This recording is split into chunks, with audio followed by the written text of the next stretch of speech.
So if you are a human living on this earth, there is a 99.99% chance that you are operating on outdated mental programs that you are not even aware of. These are controlling every current circumstance that you encounter, operating in the form of anxieties, fears, limiting beliefs, or blockages. This is why trauma is probably humanity's biggest obstacle.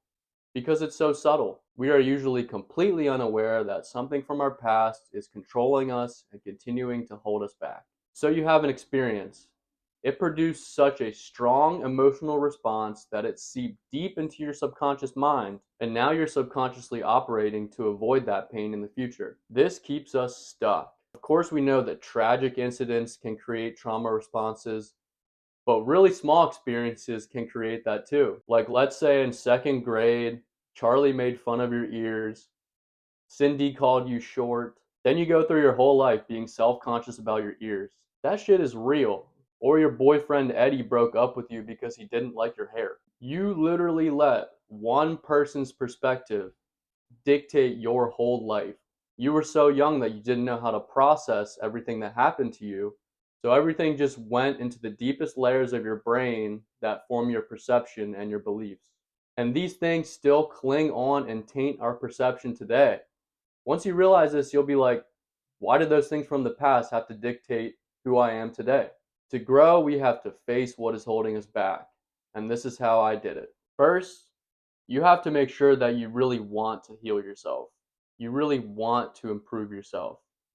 Because if you try to do this and you don't have a motivation to actually change things, there's no point. If you're fine with how your life is right now and you don't see a reason to change, then don't try to change. Wait until you're ready. Definitely don't force it, but I'll tell you that everyone has things to heal. So just keep that in mind. Second, observe yourself. And this is the most important step because once you become aware of the trauma and how it's affecting you, it becomes so much easier to heal it and let it go. Become a student of yourself. Step back from yourself and look at yourself from a higher perspective. In every situation, how do I respond to things? What are my emotional reactions? When do I feel positive or when do I feel negative? When do I feel empowered and when do I feel hopeless or depressed or stressed? When do I feel limited or constricted or not good enough? These are all clues. Reflect on your upbringing and any significant events that might have influenced your beliefs about yourself, others, and the world. Understanding the origins of beliefs that you never chose, you just picked up without your consent, can help you to easily reframe them and challenge them. Then try to dig deep into your past and pinpoint an exact event that caused this. And this might actually take days, weeks, or even months. All of a sudden, you might just observe your response to a situation in your everyday life, and it'll be like, boom, you get a memory that resurfaces from your past and you connect the dots. Part of bringing these traumas out of us is allowing them to resurface in our consciousness. This will probably hurt, but you are strong. You must feel the trauma fully. Let it come up. Just sit in the pain, the fear, and the hurt. Accept it. Our trauma needs to be resurfaced to be released, just like a parasite that's being cleansed and it's holding on just at the last second. It's taking its last breath and it doesn't want to die. So it's going to be its loudest. It's going to make you the most sick. It's going to give you the most pain. Okay, you're feeling the trauma now. You're feeling the pain, and that's great. You're further than most people would ever go because most people don't want to face their past. They don't want to face their shadow. And now, since you brought it back up, you just have to release it and let that weight fall off your shoulders. And the most powerful way that I used to do this, it sounds really freaking simple, but I'll tell you it's extremely impactful and it works. Shout out to David Hawkins in the book Letting Go, The Pathway of Surrender. Simply say to yourself, let it go. Take a deep breath, and as you breathe out, let it go, let it go, let it go, and feel yourself releasing it. You don't have to hold on to those outdated beliefs anymore, those outdated programs.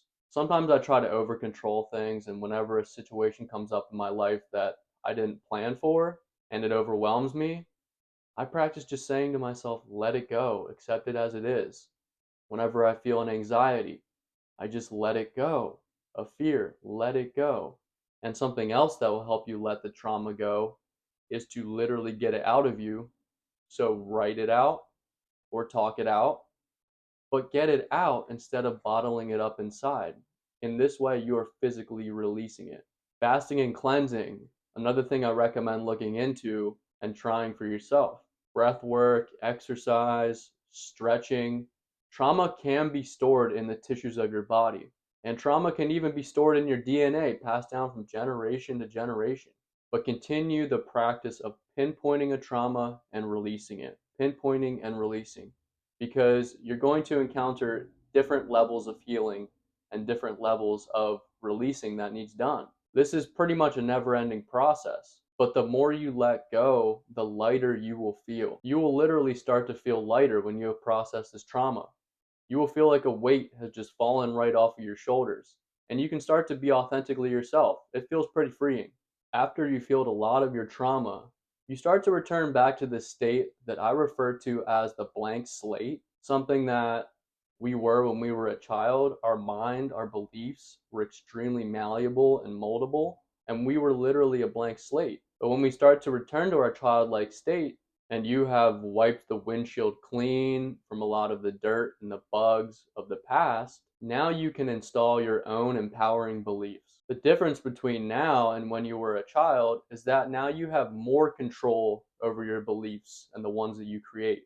You have more control in what you let into your internal realm, and now you've done all the shadow work, you've done all the trauma healing, and now you're really starting to gain full control over yourself. It's like you've gotten the keys back to yourself and your mind, like you've got your driver's license. Now you can get in the car and the windshield is clean, the windshield is spotless, and you can see exactly where you're going and you have full control over the car and you can take it to where you want to go. You have the freedom to drive the car however you want. You have the freedom to create the life that you want. And the trauma, the so subtle trauma that is always holding us back, is not holding us back anymore. Peace.